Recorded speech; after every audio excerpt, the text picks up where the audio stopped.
સુરતના કતારગામ વિસ્તારમાં સ્નેહ ગ્રુપના સમ્રાટનું ભવ્ય આગમન કરવામાં આવ્યું. સ્નેહ ગ્રુપના શ્રી ગણેશનું વાજતે ગાજતે ઢોલ તાશા સાથે આગમન કરવામાં આવ્યું. ગણેશ ઉત્સવને હવે ગણતરીના દિવસો જ બાકી રહ્યા છે, ત્યારે સુરતમાં શ્રીજી ભક્તો દ્વારા શ્રીજીનું આગમન કરવામાં આવી રહ્યું છે. ત્યારે સુરતના કતારગામ વિસ્તારમાં સ્નેહ સાગર સોસાયટી ખાતે સ્નેહ ગ્રુપના રાજાનું વાજતે ગાજતે શોભાયાત્રા કાઢી શ્રી ગણેશજીનું ભવ્ય આગમન કરવામાં આવ્યું હતું. કતારગામ બંબાગેટ પાસેથી શ્રીજીની ભવ્ય શોભાયાત્રા કાઢવામાં આવી હતી, જેમાં સ્નેહ સાગર સોસાયટીના યુવકો, મહિલાઓ, બાળકો શ્રીજીની શોભાયાત્રામાં જોડાયા હતા. તો સ્નેહ ગ્રુપના યુવકોએ જણાવ્યું કે તેઓ છેલ્લા 15 વર્ષથી શ્રીજીનું સ્થાપન કરે છે. તો દર વર્ષે અવનવી થીમ પર તેઓ શ્રીજીનું સ્થાપન કરવામાં આવે છે.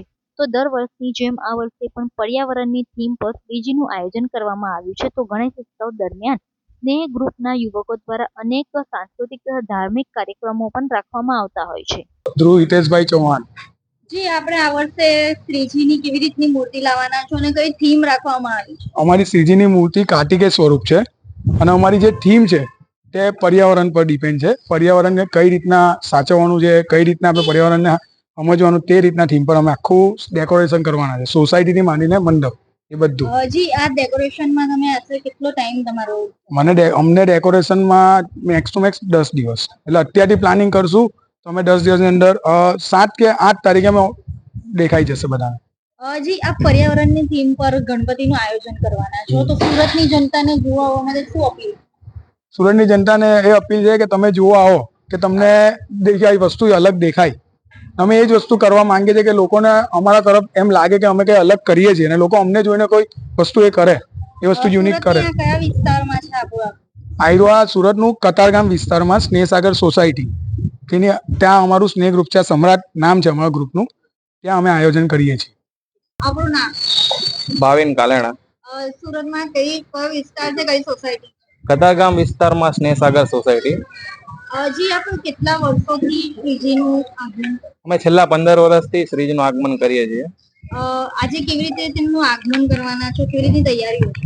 જો તૈયારી તો તમે જોવો છો એમ ચાલી જ રહી છે બધી. અત્યારે બંબા ગેટ થી અમારી મૂર્તિ ત્યાં રાખેલી છે, આયોજન છે ત્યાંથી અહીંયા લાવવાની છે.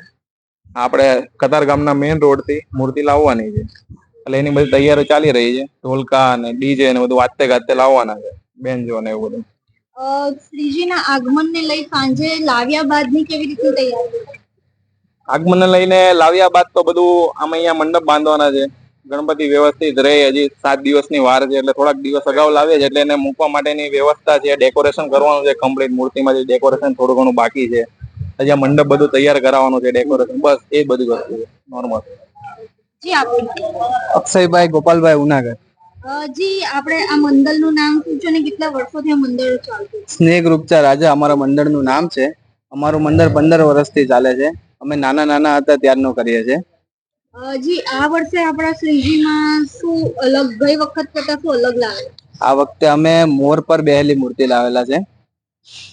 અને 10 દિવસ દરમિયાન શ્રીજીનું કેવી રીતનું આયોજન હોય છે તમારે ત્યાં મંડળ દ્વારા, કેવી વ્યવસ્થા કરો? અમે દરરોજ અલગ અલગ આયોજન હોય છે. એક દિવસ ભંડારો રાખીએ છીએ, એક દિવસ છોકરાઓને મજા આવે એની માટે રમત ગમત રાખીએ છીએ, પછી એક દિવસ 56 ભોગ કરીએ છીએ. એ રીતની અલગ અલગ આયોજન. એક દિવસ મહાઆરતી કરીએ છીએ. તમારી આખી ટીમનું શું નામ છે?